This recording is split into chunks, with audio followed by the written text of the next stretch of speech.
At Belchite, the Scots who fought Franco were unable to hold on for long. In February 1938, the fascists swept into the area and retook the town and neighbouring territory. They pushed the Republican forces into a retreat of 125 miles and back over the strategically crucial River Ebro. The Republican High Command responded with an audacious plan to send 80,000 troops, including the British battalion, back over the Ebro. In July, they began their crossing. Fighting across the Ebro was pretty fierce at times, and it was there that the Germans were using the tactics of dive bombing the fortified positions, you know. My number 2 on the gun, I was number 1, he was number 2. There's 7 in every machine gun. The other 5 are handing up ammunition and reloading the belts. And I thought at the time, my number 2 was called out right and I was wounded.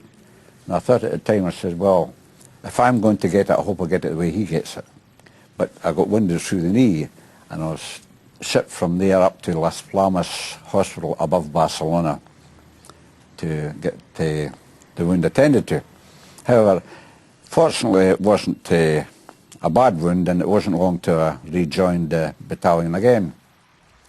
And it was in the second crossing of the Ebro, I got a piece of shrapnel in the head up here. I got this. So I was out of the game for a short time again.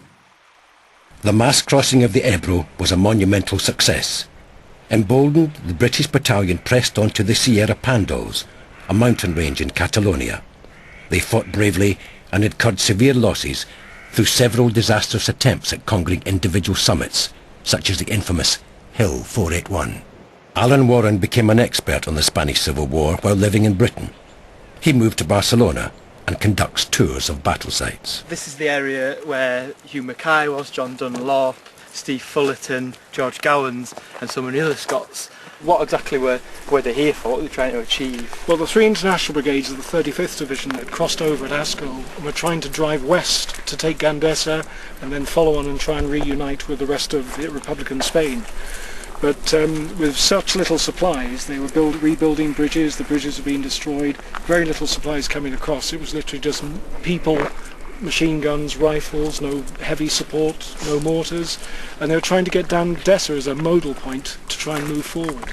But they were stopped here due to incredible firepower.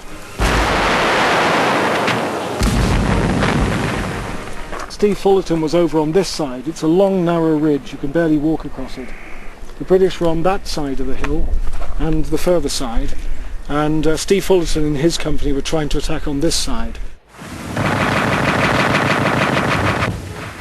We were told to go over and attack this Hill 481, which was a terrible place. That it was so fortified that a fly couldn't have got in there without being found out.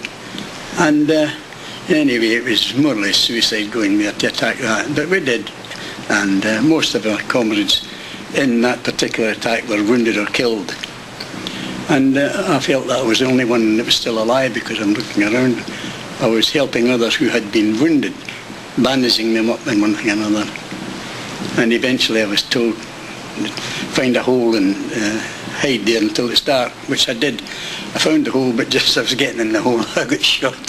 Somebody was watching me. So that was me. One thing I do remember is the smell. So I think there was some of the bodies must have been lying there for a day or two. They begin to smell, you know. So to put your sort of hanky over your, or whatever you had over your, maybe they were probably enemy. That was over the top, you know. But at this point, I didn't think as I looked over the top, no sign of the enemy at all, not a sign. No matter how hard I looked, I couldn't see anything at all. But as soon as I got over the top, my foot to that, the other side just opened up at once. So we all rushed it like an express train down. You can imagine just how fast we run down that hill. Actually, there were 3 of us together, running together. The centre chap shouted, "Oh, I've been hit, I've been hit." And the other chap says, "Keep running, you bastard, keep running." bullets were simply you could feel the you could hear them, and you could actually feel the breeze as it passed there.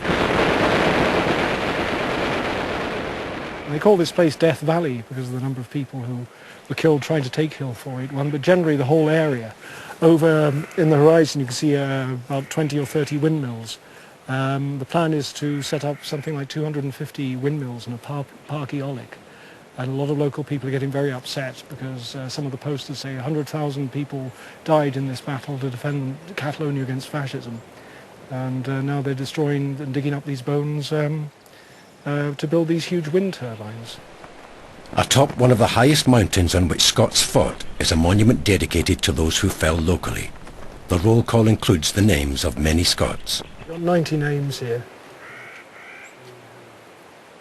2 men from Alexandria alone, which is a very small place. Glenn and Lobban, surely friends. And a lot of these, they don't know where they're buried, just under some pile of rocks here in Hill 666 and other places.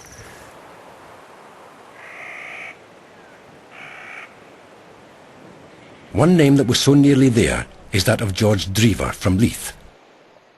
His granddaughter, Kath Campbell, explains. He was one of the few people, I think, in the country to have 2 death certificates.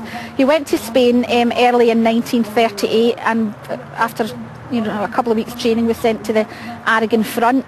And in an offensive, when all of his comrades retreated, George and a couple of others decided mistakenly, as he admitted himself afterwards, not to retreat.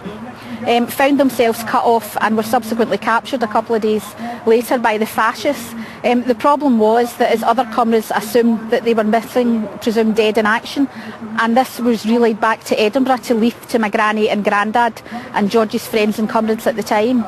And in fact, so much so that my granny got my great granny got a death certificate for George, and went along to the Peril Assurance Society and claimed £10 death insurance for him, which needless to say she didn't pay back when he turned up then some 9 or 10 months later back in Leith.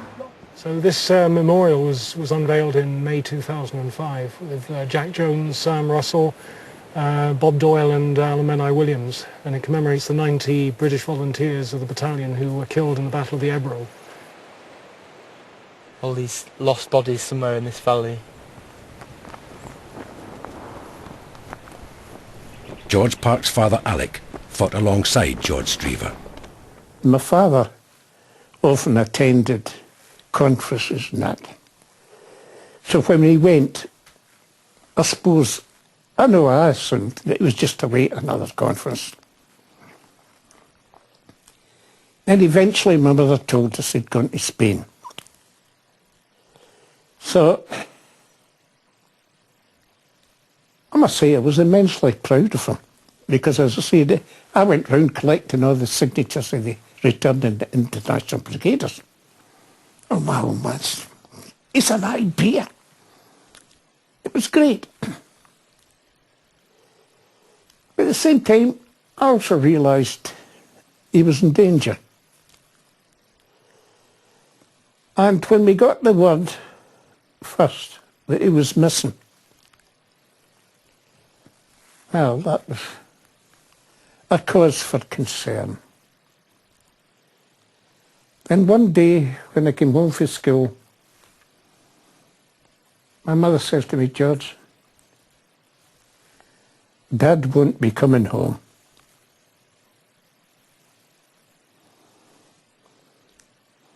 You're now the man of the family. Christ, I was 12 years old.